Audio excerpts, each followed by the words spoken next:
Milinda was the king in the city of Sagala. He was learned in the arts and sciences and was of an inquiring disposition. He was skilled in debating, and no one could resolve his doubts about religious matters. Though he questioned all the famous teachers, none could satisfy him. King asked, "Is there then, my good men, any other learned sage who is able to discuss things with me and dispel my doubts?" Then the minister Devamantiya said, "There is, great king, an elder named Nagasena, monk, who is learned, of subdued manners yet full of courage. He is capable of discussing with you. He is now staying at this Saukaya hermitage. You should go and put your questions to him." At the mere mention of the name Nagasena, the king became alarmed and the hairs of his body stood on end. Then the king sent a messenger to say that he was coming. Attended on by the 500 Bactrian Greeks, the king mounted his royal chariot and went to the place where Nagasena was staying. King Milinda went up to Nagasena, exchanged polite and friendly greetings, and took his seat respectfully to one side. Then Milinda began by asking, "How is your reverence known? And what, sir, is your name?" "King, I am known as Nagasena, but that is only a designation in common use, for no permanent individual can be found." Then Milinda called upon the Bactrian Greeks and the monks to bear witness. "This Nagasena says that no permanent individual is implied in his name. Is it possible to approve of that?" Then he turned to Nagasena and said, "If, most venerable Nagasena, that is true, who is it who gives you robes, food, and shelter? Who lives the righteous life? Or again, who kills living beings, steals, commits adultery, tells lies, or takes strong drink? If what you say is true, then there is neither merit nor demerit, nor is there any doer of good or evil deeds, and no result of karma. If, venerable sir, a man were to kill you, there would be no murder, and it follows that there are no masters or teachers in your order. You say that you are called Nagasena. Now what is that, Nagasena? Is it the hair?" "I don't say that, great king." "Is it then the nails, teeth, skin, or other parts of the body?" "Certainly not. Or is it the body, or feelings, or perceptions, or formations, or consciousness?" 10. Is it all of these combined, or is it something outside of them that is Nagasena? Still Nagasena answered, "It is none of these." Then ask as I may, I can discover no Nagasena. Nagasena is an empty sound. Who is it we see before us? It is a falsehood that your reverence has spoken. You, sir, have been reared in great luxury, as becomes your noble birth. How did you come here, by foot or in a chariot?" "In a chariot, venerable sir." "Then explain, sir, what that is. Is it the axle, or the wheels, or the chassis, or reins, or yoke, that is the chariot? Is it all of these combined, or is it something apart from them?" "It is none of these things, venerable sir." "Then, sir, this chariot is an empty sound. You spoke falsely when you said that you came here in a chariot. You are a great king of India. Who are you afraid of that you don't speak the truth?" Then he called upon the Bactrian Greeks and the monks to bear witness. "This King Milinda has said that he came here in a chariot, but when asked what it is, he is unable to show it. Is it possible to approve of that?" Then the 500 Bactrian Greeks shouted their approval and said to the king, "Get out of that if you can." "Venerable sir, I have spoken the truth. It is because it has all these parts that it comes under the term chariot." "Very good, sir. Your majesty has rightly grasped the meaning. Even so, it is because of the 32 kinds of organic matter in a human body and the 5 aggregates of being that I come under the term Nagasena. As it was said by Sister Vajra in the presence of the Blessed One, just as it is by the existence of the various parts that the word chariot is used, just so is it that when the aggregates of being are there, we talk of a being. Most wonderful Nagasena, most extraordinary that you have solved this puzzle, difficult though it was. If the Buddha himself were here, he would approve of your reply." King Milinda went up to Nagasena, exchanged polite and friendly greetings, and took his seat respectfully to one side. Then Milinda began by asking, "How many reigns do you have, Nagasena?" "7, Your Majesty."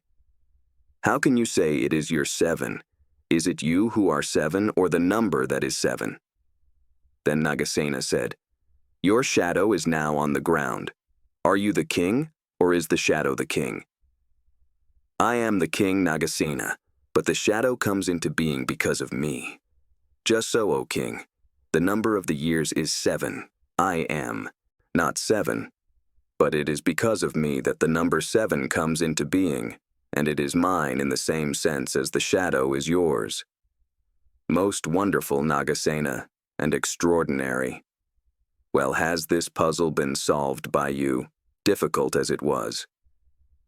Then the king said, "Venerable sir, will you discuss with me again? If your majesty will discuss as a scholar, yes. But if you will discuss as a king, no. How is it then that scholars discuss? When scholars discuss, there is a summing up and an unraveling. One or other is shown to be in error. He admits his mistake, yet he does not become angry. Then how is it that kings discuss? When a king discusses a matter and advances a point of view, if anyone differs from him on that point, he is apt to punish him. Very well then, it is as a scholar that I will discuss. Let your reverence talk without fear." "It is well, Your Majesty." "Nagasena, I will ask a question," said the king. "Ask it, sir." "I have asked it, Your Reverence." "Then I have answered." "What have you answered?" "What have you asked?" Thinking, "This monk is a great scholar. He is quite able to discuss things with me." The king instructed his minister, Devamantiya, to invite him to the palace with a large company of monks, and went away muttering, "Nagasena, Nagasena." So Devamantiya, Anantakaya, and Mankura went to Nagasena's hermitage to accompany the monks to the palace.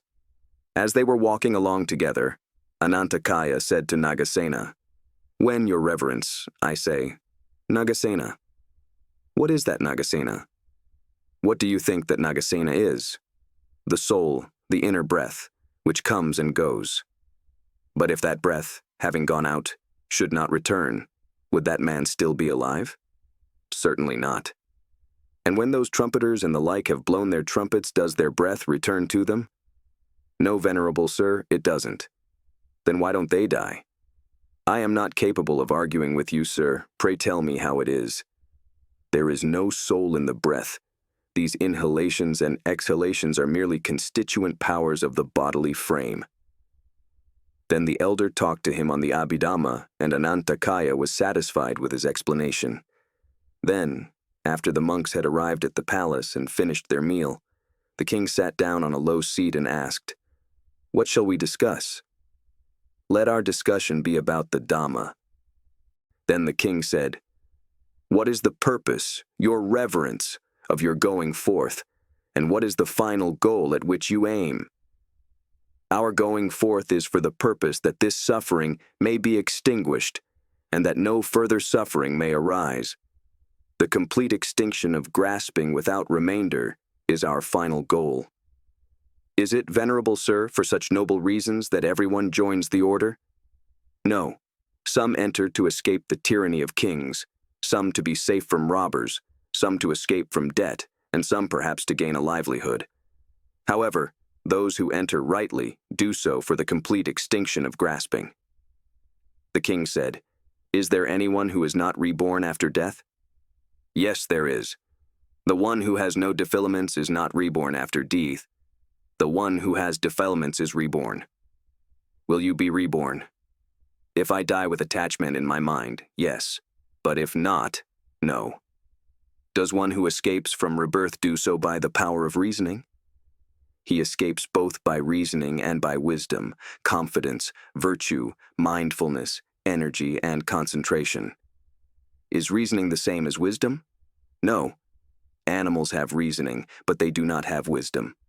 "What, Nagasena, is the characteristic mark of reasoning, and what the mark of wisdom?" "Taking hold is the mark of reasoning.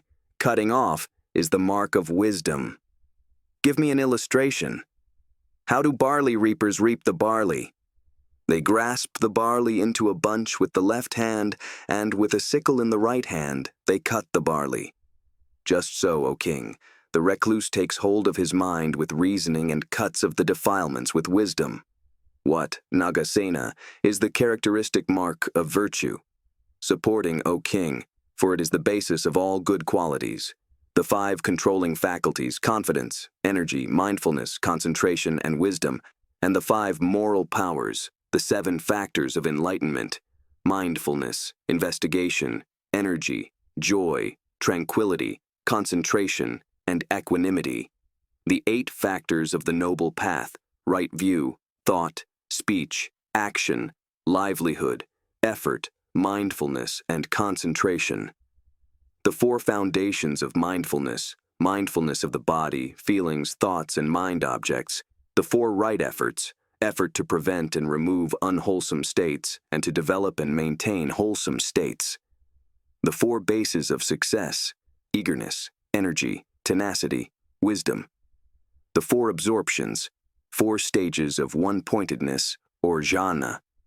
The 8 freedoms, 8 stages of release of the mind by intense concentration. The 4 modes of concentration, meditations on love, compassion, sympathetic joy, and equanimity. And the 8 great attainments. Each of these has virtue as its support, and in him who builds on it as the foundation, all these good conditions will not decrease. Give me an illustration. Just, O king, as all forms of animal and plant life flourish with the earth as their support, so does the recluse, with virtue as the support, develop the 5 controlling faculties, and so on. And this was said by the Blessed One. When a wise man, established well in virtue, develops concentration and understanding, then as a bhikkhu, ardent and sagacious, he succeeds in disentangling this tangle. What is the characteristic mark of confidence? Clarification and inspiration. As confidence springs up in the mind, it breaks through the veil of the 5 hindrances, and the mind becomes clear, serene, and undisturbed. Thus, confidence clarifies. Inspiration is the mark when the meditator, perceiving how the minds of others have been set free, aspires to the attainment of what he has not yet reached, to the experience of what he has not yet felt, and the realization of what he has not yet understood. For this was said by the Blessed One. By confidence he crosses over the flood, by vigilance the sea of life, by steadfastness all grief he stills, by wisdom he is purified. What, venerable sir, is the characteristic mark of energy? Reinforcing, O king, so that those good qualities which it supports do not fall away. Give me an illustration. Just as, O king, when his army has been broken up by a larger one, the king would call to mind every possible ally to reinforce his army and break up the large army. Thus reinforcing is the mark of energy. For this was said by the Blessed One. The energetic noble disciple, O monks, puts away unwholesomeness and cultivates good, shuns the blameworthy and develops the blameless, and thus does he keep his mind pure. What, Nagasena, is the characteristic mark of mindfulness? Noting and keeping in mind. As mindfulness springs up in the mind of the recluse, he repeatedly notes the wholesome and unwholesome, blameless and blameworthy, insignificant and important, dark and light qualities, and those that resemble them, thinking, these are the 4 foundations of mindfulness, these the 4 right efforts, these the 4 bases of success, these the 5 controlling faculties, these the 5 moral powers, these the 7 factors of enlightenment, these are the 8 factors of the noble path. This is serenity, this insight, this vision, and this freedom. Thus does he cultivate those qualities that are desirable in shun, those that should be avoided. Give me an illustration. It is like a king's treasurer who reminds his master of the size of the army and the amount of wealth in his treasury.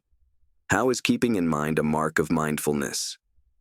As mindfulness springs up in the mind, he searches out the categories of good qualities and their opposites, thinking, Such and such qualities are beneficial and such are harmful.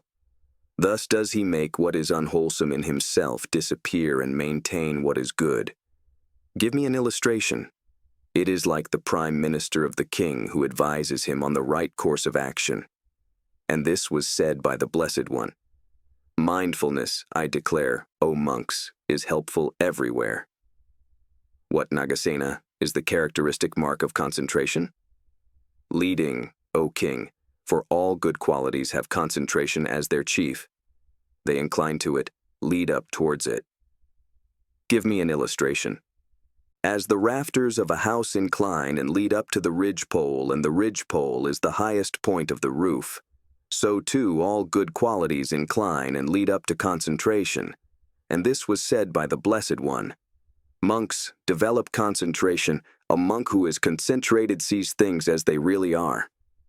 What, Nagasena, is the characteristic mark of wisdom? Illuminating, king. When wisdom springs up in the mind, it dispels the darkness of ignorance, causes the radiance of vision to arise, makes the light of knowledge shine forth, and makes the noble truths plain. Thus does the meditator perceive with the clearest wisdom the impermanence, unsatisfactoriness, and soullessness of all formations. Give me an illustration. It is like a lamp, king, which in a dark room would illuminate it and make the objects there plainly visible. These qualities that are so different, Nagasena, do they bring about one and the same result? They do. The destruction of the defilements of the mind, just as the various parts of an army such as elephants, cavalry, war chariots, and archers bring about one result, the conquest of the opposing army. Well put, Nagasena, you are clever in reply.